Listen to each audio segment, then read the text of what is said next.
Welcome to episode 4 of the Breaking Chains podcast. And today we're going to talk about some deep stuff. What's up? Isn't it always so deep? Deep, always deep.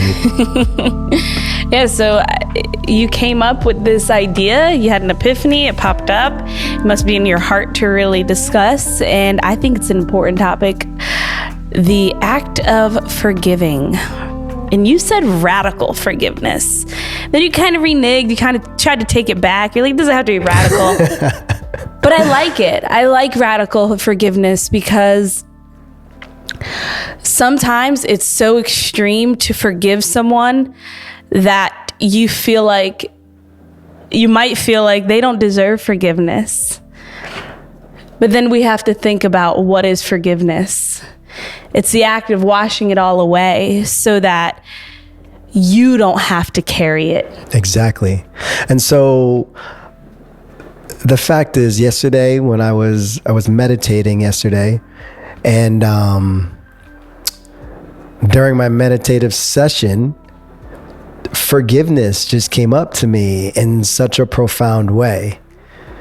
You know, thinking in my life right now, what am I holding on to? What are things that have happened to me? What are things that I have done to others that I'm holding on to for dear life? And I think it's really time for all of us to look at that. In what sense? I think, like one of our big things is like not getting caught up in your story, right? I said something to a friend. I was like having a text message conversation, and I said, and it wasn't even like a serious, but we were going back and forth, and I said, let me see if I can get it right.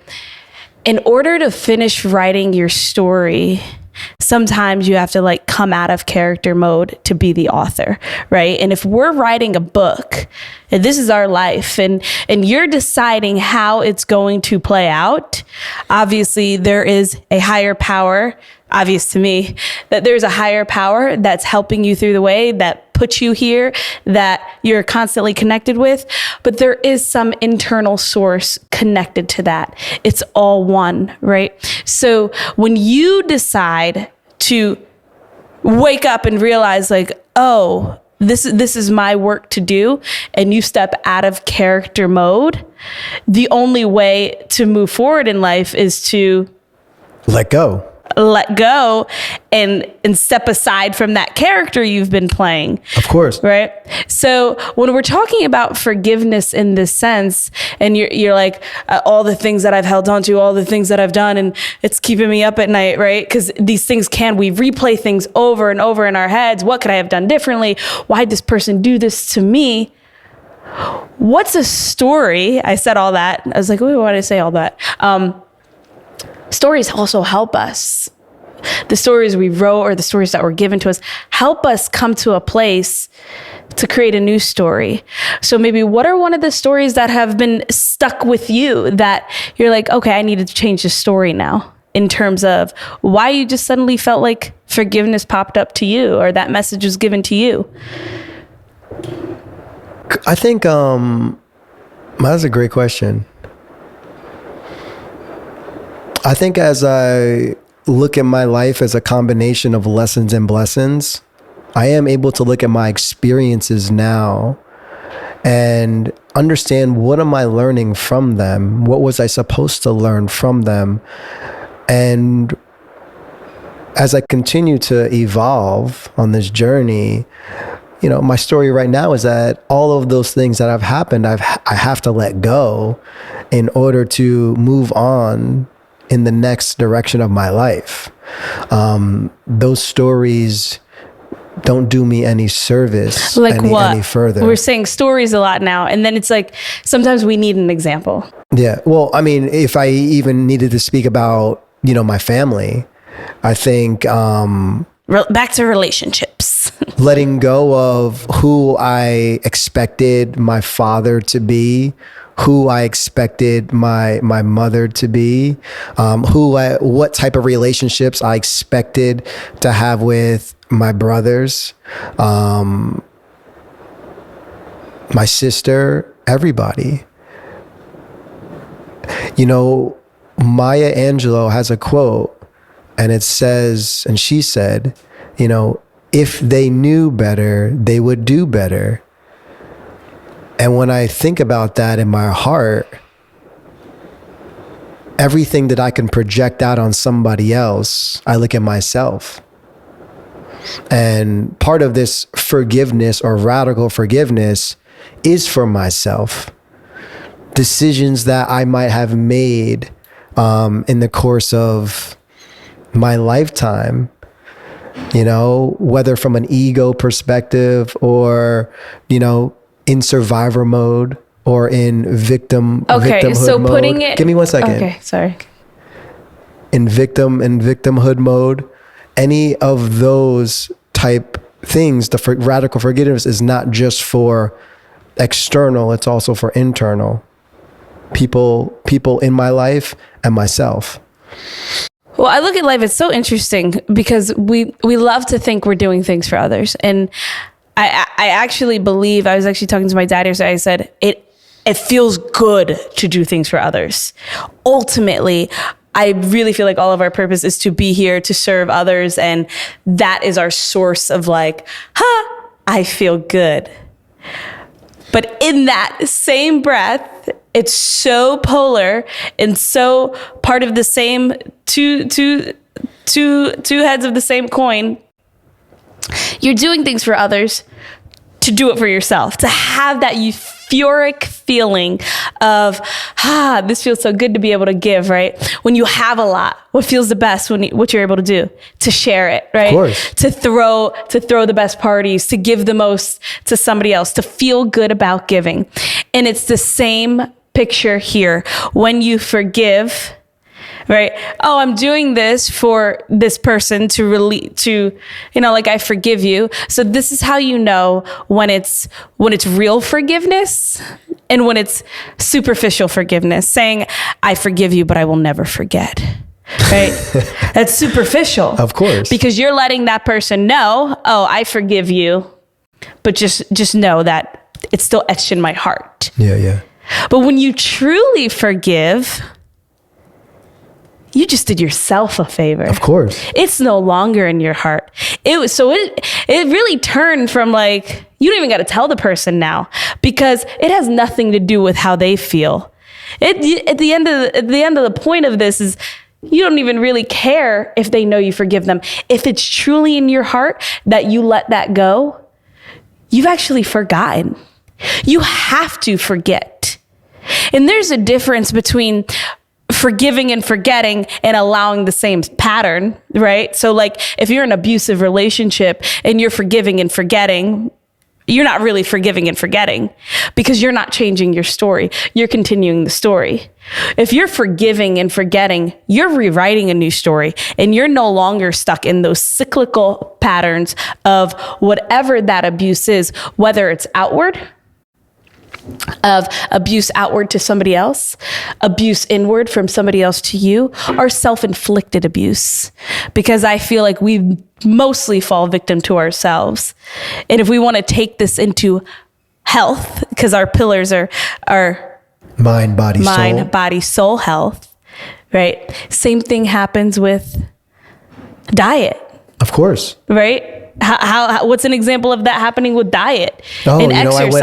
I went out this weekend and I ate this specific way and now I'm upset myself and I'm beating myself up and therefore I'm following the same cycle time after time after time.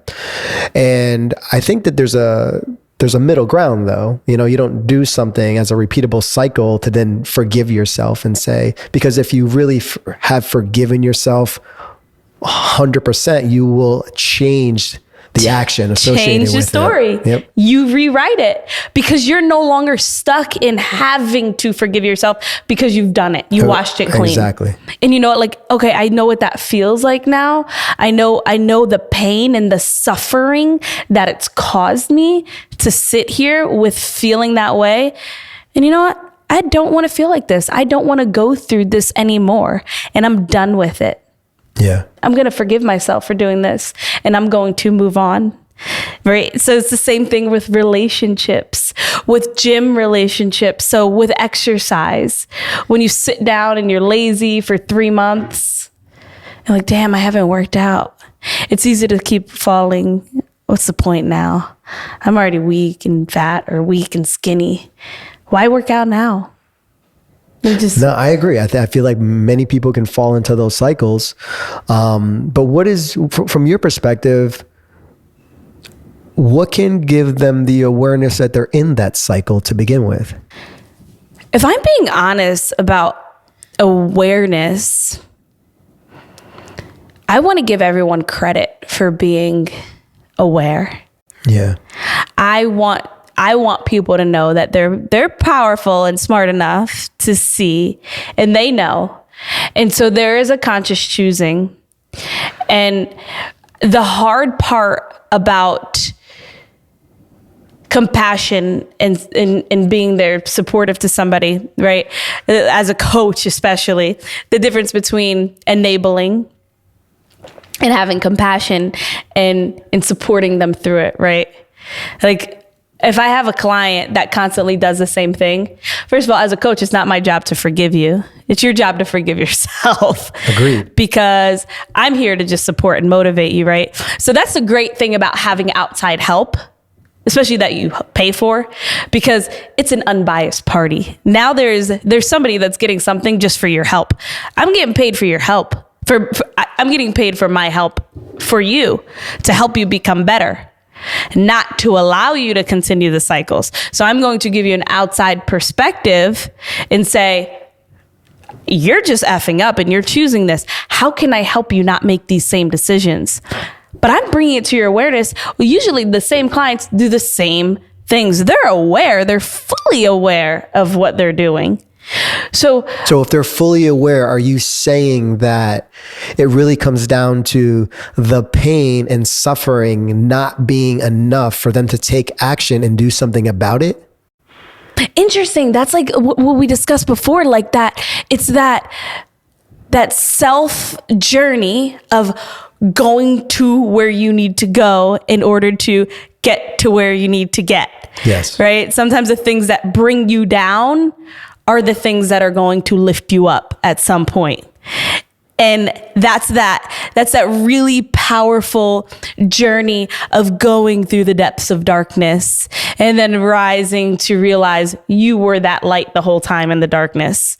Right? So when it comes to, what was your question?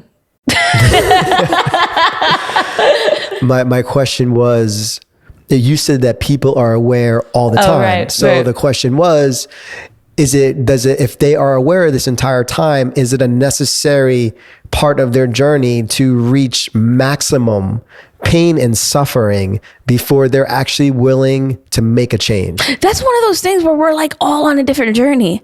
Like we talked before about, some of us can look at a situation and outside and say, oh, I never want to experience that. I do not want to go through that. So I'm going to do everything in my power to not.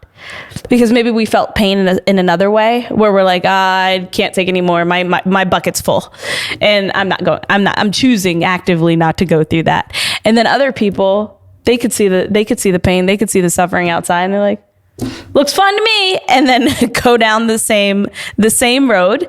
And there's people that will self-inflict the most pain you could ever imagine. So let's take those two groups of people that you just said. One group looking at an external situation and saying, no, I don't want any of that.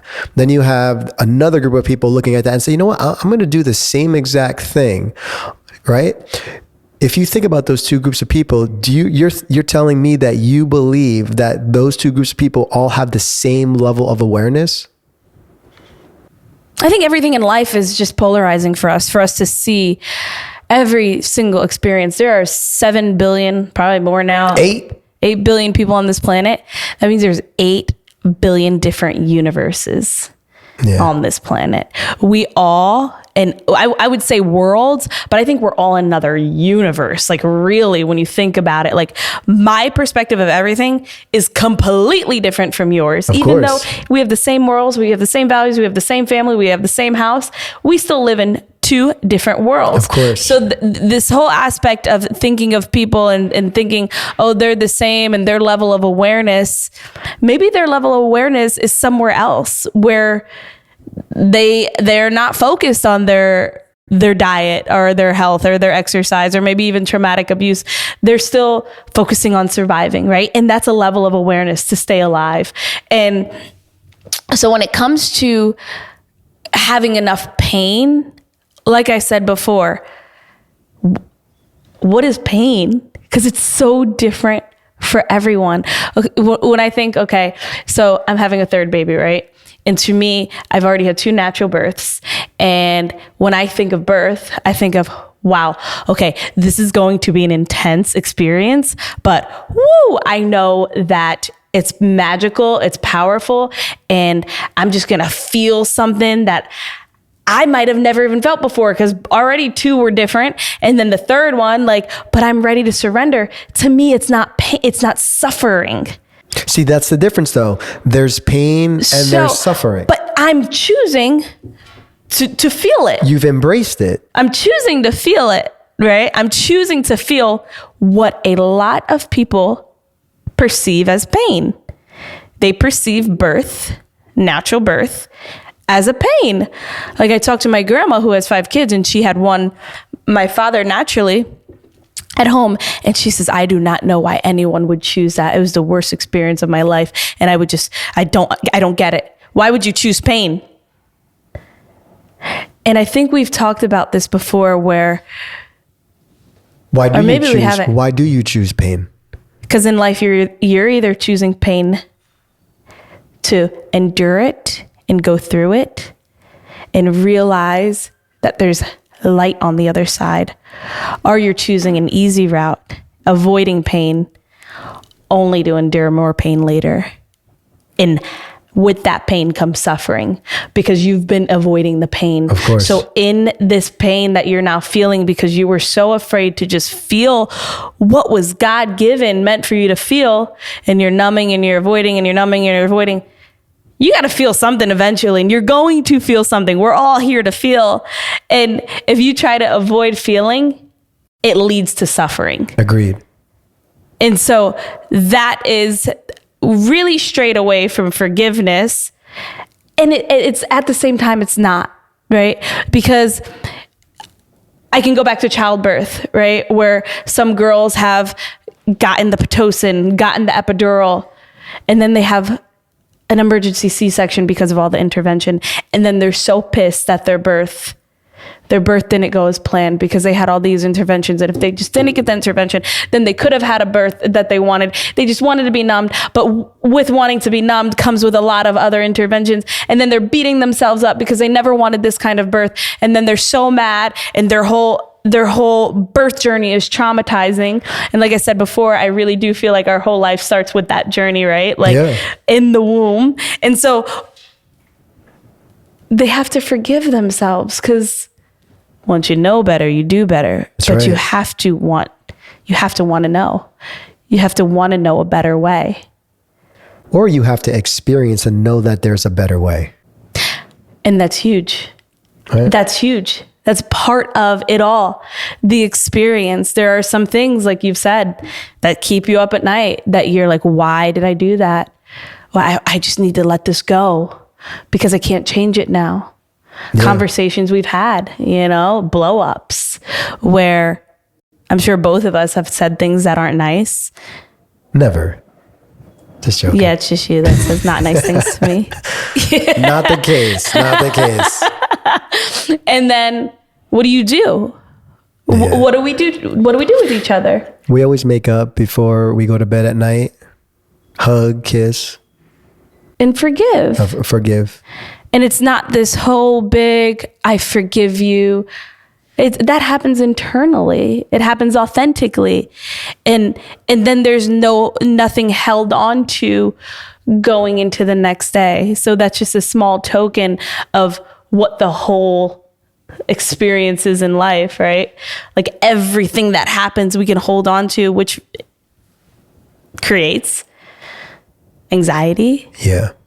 depression. I think that radical forgiveness actually does hit at the core of everything that we ever do, though, because we are here to experience. And so with experience goes choices, and with choices goes expectations, and the contrasted effect of, did I make the right choice or the wrong choice? Every single one of us is up against choices every day that we must decide. And so I think at the core of our health, mental health, emotional health, I think radical forgiveness is vital in every area. And so the life experiences, to me, do allow us the options. I think as a coach, from your perspective, you're a coach, you coach people. My question to you is, what type of clients do you look to work with? Or do you look to work with clients who have it all together and are looking for something different? Are you looking for clients who are at a specific level of awareness? How do you know what level of awareness they're at? Like, what is it that, from your perspective, who are the people that you like to work with? It's an interesting question. I did have a point about Jesus Christ first. Okay. Because we are human. Remember that question. But we're talking about radical forgiveness, and we're talking about, and whoever you perceive Jesus Christ as, Christ's entity, Christ's consciousness, we realize that we are human, and we were born here to have this human experience. We were not born here to be God. We were born here to depend on that outside source, and only that outside source, not you, not even myself, right? And what we realize is like that everything has been forgiven, in the sense of everything has been done. Everything has been done, and everything has been gotten through, worked through. There's nothing that's not been done on this earth, right? And so life went on. And so we're here to be that change that we so desperately want everybody else to be, right? Like we want this person to be perfect, and I cannot. Oh, that's unforgivable. And we could say that about things.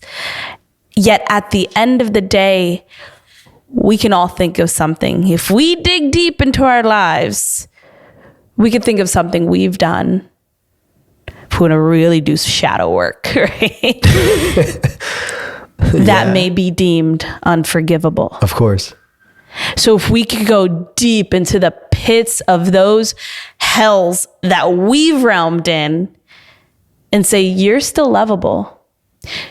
You have been forgiven. You've been washed clean. You've been given another chance. Who are you to say that somebody else is not? Of course. And that helps take the load off. Yeah. That helps you not carry it. So the forgiveness that you have now found in yourself is automatically projected out to others. Yes, because it's already been done. Yeah. Because you did it with you first. And if you think about Jesus Christ, the story of Jesus Christ, the parables in the Bible, that is the message. It's been done. There's nothing that hasn't been done. So then when you move forward, you get to be renewed.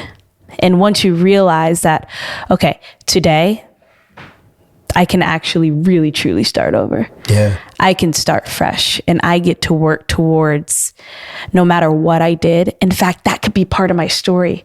That could help inspire so many others who have maybe been there too and not realize that they're still valuable and still have an opportunity at a quality life with health, with love, with vitality through all of that. You know, they say that your wounds are your wisdom. And so obviously the experiences that you've gone through and overcame, those experiences are here to share with others to do the same. Right. And back to the coaching, I did remember what kind of clients. I believe that the energy we output, right? Like the messages that we give are what attract the people that would want to work with us. Yeah. Right. In terms of like wanting to, get clients. You don't go hunt people and be like, hey, do you want to be my client? Usually it's people asking for you. Of course. And so when somebody's asking for help, you don't get to choose where they're at. But you have to trust that you've been given the tools, or make sure, that's where the science, the reading, the studies, the organization comes in. But you also have to feel that other human out and really want to be there to support them. Yeah. And let them, clients, walk their path and you alongside with them and guide them the best way you can. I can. And that's all you can do. And sometimes you reach a point with a client where it's not going any further. And then it's time for, you've had coaches. Time for them to fly away. You've had coaches and you're like, they got me to this point and they're no longer, like really of service to me. Yeah. It's relationship. Agreed. Some are here for a season. Some are here for a reason, Agreed. So, I wanted to really say radical forgiveness for yourself in all areas of life: mind, body, soul, spirit, diet, nutrition, exercise, family life, relationships, financial, anytime we're set up with a decision, we always do our best with the information we have at a time right now to make that decision. Offer yourself some compassion and some radical forgiveness so you can put all those stories that you have in your head right now and in your body, you can lay those stories to rest. Yeah, I like that. So